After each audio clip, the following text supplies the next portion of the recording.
It was supposed to be an ordinary night. The kind of night when Memphis neighborhoods settle into silence, porches glow under soft yellow bulbs, and the hum of crickets fills the air like a lullaby. But inside one home on Robinson Street, the ordinary was about to be shattered forever. At 11:13 p.m., a 911 call pierced that quiet. The operator heard a man's voice, frantic, cracking, drowning in panic. His words tumbled out in fragments. "My wife, my baby, she did something terrible." He tried to continue, but his voice broke, splintered into sobs too heavy for language. Police raced to the scene. What they found inside that kitchen was so horrifying that even hardened officers, men who had stood over shooting victims, car wrecks, stabbings, froze in disbelief. Some turned away, unable to look. Others wept quietly, hands trembling against their radios. Because what they saw was not just a crime. It was the unthinkable, the betrayal of the most sacred bond. A mother, just 26 years old, had crossed a line no one imagined possible. Her name was Tameka Robinson. Only 4 weeks earlier, she had given birth to a baby girl, a child who should have been swaddled in love, rocked to sleep, and sung to in the quiet of the night. Instead, Tameka's mind had unraveled. Hours of relentless crying, sleepless nights, crashing hormones, and a loneliness no one around her understood, all of it collapsed into a moment of madness. When her husband, Darius Robinson, came home from his late factory shift, he was exhausted but hopeful. He expected dinner, a kiss on the cheek, maybe the soothing coo of his newborn daughter. What he found instead was a nightmare beyond comprehension. A plate of food waited for him on the table. Warm. Prepared with quiet precision. He ate, weary but grateful, never imagining the horror that plate carried. Then he asked the question that would rip his soul apart. "Where's the baby?" Tameka did not answer. She sat in silence, her eyes hollow, her hands folded tightly in her lap. And in that silence, Darius understood. His fork clattered against the plate. His heart thundered in his chest. He tore through the house, ripping open doors, shouting his daughter's name, begging for a cry, a breath, a miracle. But the house was empty. His screams erupted into the night, so raw, so broken, that neighbors stumbled from their porches, clutching their children in terror. It wasn't the sound of a man calling for help. It was the sound of a father's soul tearing in half. That night, innocence was destroyed. And the story of the Robinsons, a young family chasing simple dreams, became one of the darkest tragedies Memphis would ever know. Before her name became a headline, before her story was whispered with horror, Tameka Robinson was simply a girl from Memphis who wanted what every child wants, to be loved, to be safe, to belong. She was born in the thick heat of July, 1997. Her mother worked long nights scrubbing hospital floors, her back bent, her hands cracked by chemicals, just to keep food on the table. Her father left before she could even say his name. Childhood for Tameka was not gentle. It was marked by hunger, by the ache of absence, by watching her mother cry silently at the kitchen sink when she thought no one was looking. And yet, even in the cracks of hardship, people saw light in her. Neighbors remembered how she cradled their babies on porches, whispering lullabies that made infants fall quiet in her arms. She was the teenager who braided her cousin's hair with patient fingers, who volunteered to babysit for free, who said, "One day, I'll be the kind of mother every child deserves." But inside, she carried fractures no one could see. In high school, teachers admired her gift for words, the way she could turn pain into poetry. Friends laughed with her in hallways, only to find her sitting alone minutes later, staring at nothing. Her journals told a story her smile never did: "I feel invisible. Why wasn't I enough for my dad to stay? Maybe one day someone will choose me, really choose me." That yearning shaped her life. More than success, more than money, more than escape, Tameka longed for a love that would silence the ache inside her. She thought she found it at 19, at a bus stop on a hot afternoon. Darius Robinson noticed her first. He was 22, steady, broad-shouldered, carrying the quiet weight of a man who had worked hard too early in life. His father left when he was young, too, leaving him to be the man of the house before he was ready. He grew up on red Mississippi clay and gospel hymns, learning that love wasn't words, it was groceries carried without complaint, brothers walked to school before dawn, 12-hour shifts worked without pause. When he saw Tameka with a paperback book in her hands, hair pulled back in the summer heat, her smile faint but real, something in him stopped. He asked her what she was reading, not because he cared about the story, but because he wanted to hear her voice. That voice stayed with him all day. She spoke softly, like someone who didn't believe her words mattered. He listened, really listened, and when she laughed, he thought, this is it. This is the one I choose. For Tameka, Darius was stability. He asked about her dreams. He told her she was beautiful not just for how she looked, but for how she cared for people. For the first time in her life, she felt chosen. Not tolerated. Not abandoned. Chosen. They married young in a church with peeling paint and a choir that sang loud enough to drown out the cracks in the walls. She wore a borrowed dress. He wore a suit too tight across the shoulders. They didn't have much, but they had hope. Their first child, a son, was born 2 years later. Tameka's friends said she looked radiant, like motherhood was stitched into her bones. She sang lullabies in the night, rocking him against her chest, whispering promises she believed with all her heart. You'll never feel unwanted. Not like me. But after the birth, shadows crept in. She wept without knowing why. She spoke of exhaustion no amount of sleep could fix. Her smiles faded, her laughter grew quiet. Her mother told her, all new moms go through this. It'll pass. And, for a time, it did. Slowly, she found her rhythm again. The storm seemed to lift. But when her daughter was born 3 years later, the storm returned with a vengeance. The cries of the newborn pierced Tameka's mind like shards of glass. She wrote in her journal, I don't feel like myself anymore. Sometimes I think they'd be better off without me. Friends noticed the faraway look in her eyes, the way she stared at walls as if trapped behind them. Her best friend, Danielle, found her sitting in the dark one afternoon, the baby wailing in the background, untouched bottles on the counter. Are you okay? Danielle asked. Tameka smiled faintly, but her voice cracked, I'm fine. But she wasn't fine. She was unraveling. Doctors would later call it postpartum psychosis, rare, but merciless. It twists reality, floods a mother with hallucinations, convinces her that destruction is salvation. Darius didn't see it for what it was. He loved her too much to imagine her breaking. He saw her tears and kissed them away. He saw her silence and called it exhaustion.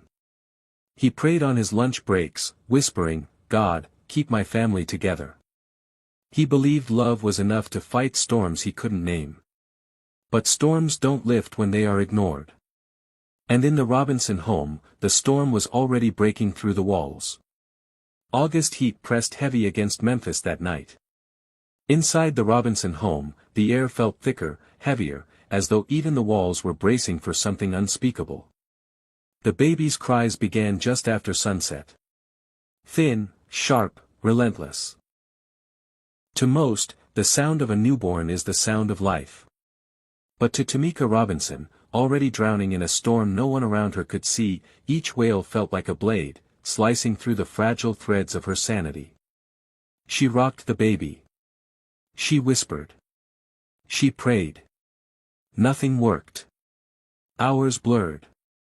The cries only grew louder in her head, echoing like thunder inside her skull. She pressed her palms against her temples as if she could squeeze the voices back into silence. But the voices were not outside her. They were inside. Make it stop. Make it better. She doesn't need you.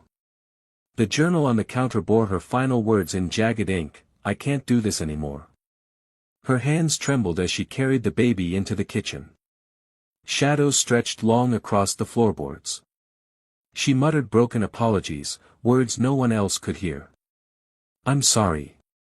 I'm so sorry. I don't know how to stop it. Forgive me." Neighbors later swore they heard her voice that night. Not screams. Not shouts. Just a low, eerie moan, the sound of a woman splitting in half. They thought little of it. They turned up their televisions. They could not know a tragedy was unfolding feet away. And then, silence.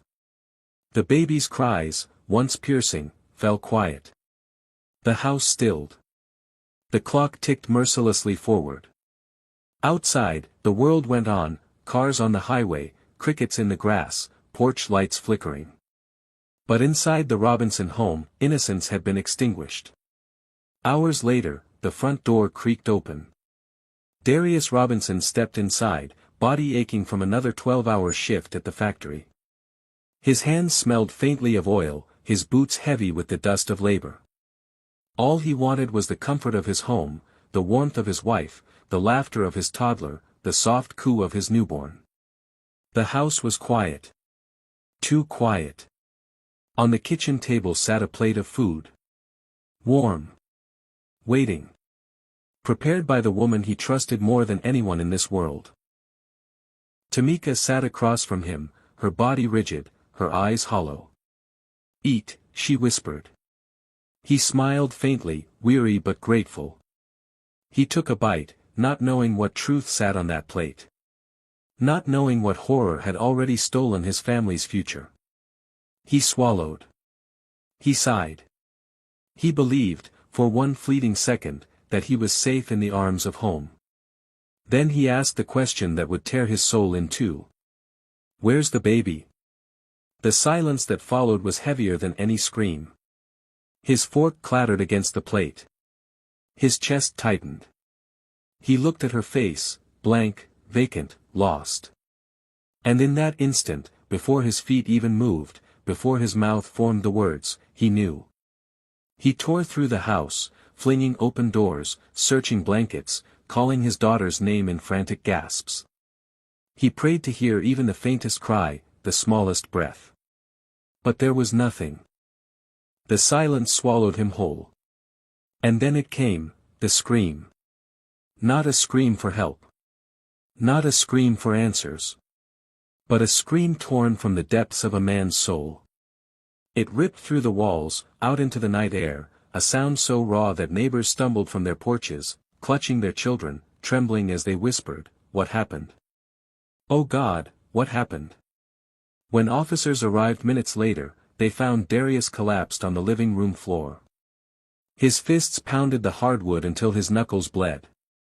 His voice fractured into broken pleas, my baby, what did she do?" In the corner of the kitchen sat Tameka, knees drawn to her chest, her body rocking slowly back and forth. Her lips trembled. Her voice, when it finally broke the silence, was soft, almost childlike. "I couldn't stop myself, it was the postpartum." Even seasoned detectives froze. One later admitted, the air felt poisoned. Like the house itself was grieving. That night, the Robinson home ceased to be a home. It became a crime scene. A scar. A wound carved into a community's heart. The mother was led away in handcuffs, her face pale in the flash of police lights. The father was left kneeling on his lawn, screaming into the humid Memphis night, his grief echoing so loud it seemed the whole city could hear. A tragedy that would not just haunt a family, but force a nation to ask, how could this happen? At the station, the walls felt closer than usual. The single bulb hummed above the metal table where Tameka Robinson sat, wrists cuffed, body swaying gently back and forth. Her eyes were empty, her face pale, her lips whispering fragments of sentences no one else could piece together. Detectives leaned forward, their voices low, careful, coaxing. "Tameka, what happened tonight?" For a long time, she didn't answer. The silence stretched, thick enough to choke the room. Finally, her voice cracked into the stillness. Small, trembling, almost childlike. "The crying, it wouldn't stop. I begged it to stop. I heard voices. They told me what to do. I thought it would make it better. Her words dropped like stones into water, rippling through the silence, impossible to erase. The officers stared at one another, their pens scratching reluctantly across notepads. This was not the voice of a calculated killer. This was the voice of a broken mind unraveling in real time. One detective whispered afterward, she wasn't describing murder. She was describing madness. In another room, Tameka Robinson sat hunched forward, his face buried in his hands. His voice came out in gasps, broken fragments of sentences soaked in tears. I trusted her. I left my babies with her. I loved her with everything I had. I worked every day so they'd never go without. And now, his words shattered into sobs. Now my daughter's gone, and my wife, she's gone too. The officers had to keep the tape rolling, had to document every word. But no one in that room would ever forget the sight of a man grieving two losses at once, the child he would never hold again, and the woman he could never look at the same. The trial began months later, but the city was already gripped in horror long before the gavel struck. Crowds lined the courthouse steps at dawn, some clutching coffee cups, some clutching their babies tighter, whispering prayers. News vans crowded the street. Headlines screamed words too cruel to imagine: mother cooks infant, blames postpartum. Inside the courtroom, the air was suffocating. Every seat was filled. Every aisle was crowded. The silence before the hearing was deafening. When the deputies led Tameka in, shackled at the wrists, dressed in a beige jumpsuit, the room gasped. She did not look like a monster. She looked hollow, a body moving, but a soul absent. Across the aisle sat Darius. His shoulders slumped, his face streaked with tears. His mother gripped his hand, whispering prayers under her breath, as though her words might hold him upright. The prosecution rose first, their voice sharp, their words like a blade. This case is not just about a crime. It is about betrayal of the deepest kind. A betrayal of trust, of love, of humanity itself. The evidence will show that this mother, entrusted with the most fragile gift, the life of a newborn child, committed an act so vile it defies imagination. You will hear her own confession. You will hear how she admitted to taking her baby's life, preparing it in that kitchen, and placing it on a plate before her husband. You will hear the screams of a man who walked into his home expecting love, and found horror instead. And when you do, you will know, no excuse, no word like postpartum, can erase what she did. The jurors shifted, uncomfortable. Mothers in the gallery clutched their children. Fathers lowered their heads in disbelief. Then the defense stood. Their tone was softer, steadier, almost pleading. This case is not about evil. It is about illness. Postpartum psychosis is one of the rarest, most devastating mental health crises known to medicine. It can rob a mother of her mind, her judgment, her very grip on reality. Tameka Robinson was not herself. She was drowning. She was abandoned by a system that never saw her pain. She did not choose this. She was consumed by it. They gestured toward her. Look at her. Do you see a calculating murderer? Or do you see a woman shattered by an illness no one helped her fight? The room hung suspended between two truths, fury and pity. Witnesses took the stand. A neighbor, trembling, recounted the screams she heard that night. I've never heard anything like it, she whispered, her voice cracking. It wasn't a man calling for help. It was a man whose soul was being ripped apart. Police officers described what they saw in the kitchen. Some stopped mid-testimony, their voices shaking, their eyes glassy. One detective simply said, "In all my years, I've never seen anything so wrong." And then came Darius. The courtroom fell silent when he walked forward. He placed his trembling hand on the Bible, swore the oath, and sat down, his face hollow with grief. His voice wavered. I trusted her, he began. I worked every day, every night, so my children would never feel the kind of hunger I felt growing up. I thought love was enough. But that night, when I came home, when I sat at that table, I lost my daughter and my wife in the same moment. His sobs echoed through the chamber. Jurors wiped their eyes.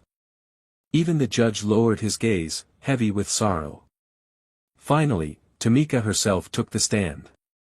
She rose slowly, wrists shackled, voice trembling. I didn't mean to hurt her, she whispered. I didn't mean to hurt anyone. I wasn't myself. I don't even remember everything.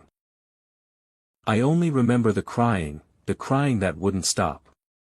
Her words drifted through the courtroom like smoke, impossible to grasp, impossible to forget. Some people wept openly. Others shook their heads in rage. And still, the question lingered in every corner of that room, was this madness, or was this murder? The gavel struck for the last time. The trial was over, but the wounds it revealed would never close. Tameka Robinson was not sent to a prison of concrete walls and barbed wire. Instead, she was committed to a psychiatric facility, a place where locked doors replaced freedom, and therapy replaced family dinners. She will spend her life under watch, haunted by what she did, haunted by the silence that let her illness grow unchecked. Darius Robinson walked out of court with nothing but grief. He lost his daughter in the most unthinkable way. He lost the woman he loved, the partner he thought he could trust forever. He returned to an empty home where baby clothes still hung in closets, bottles still sat on counters, and toys still littered the floor. Each item was now a monument to what he had lost. Their son, too young to understand, would one day grow into questions no child should ever have to ask. Where is my sister? What happened to Mama? And Darius, already broken, will carry the unbearable task of giving answers no father should ever be forced to speak. The community of Memphis was never the same. Mothers clutched their newborns tighter. Fathers lay awake at night, staring at cribs, whispering prayers. Postpartum depression, once dismissed as baby blues, was now seen as the monster it could become when left untreated. But beyond the horror, beyond the trial, there is a truth this story forces us all to face. Postpartum depression affects 1 in 7 mothers. Postpartum psychosis, though rare, is devastating. It warps the mind, blinds judgment, and can turn love into terror if ignored. These are not whispers of weakness. They are illnesses that demand to be named, seen, treated. Tameka's tragedy is not just a story of madness. It is a story of silence. A silence of journals unread. Tears brushed aside. Smiles mistaken for strength. A silence that cost a child her life. If this story teaches anything, it is this: listen deeper. Ask again when someone says, "I'm fine." Take seriously the signs we too often dismiss. Because sometimes the smallest question, "Are you okay?" can save a child, a mother, a family. The screen fades to black. A single line remains. Justice doesn't end stories like this. Awareness does.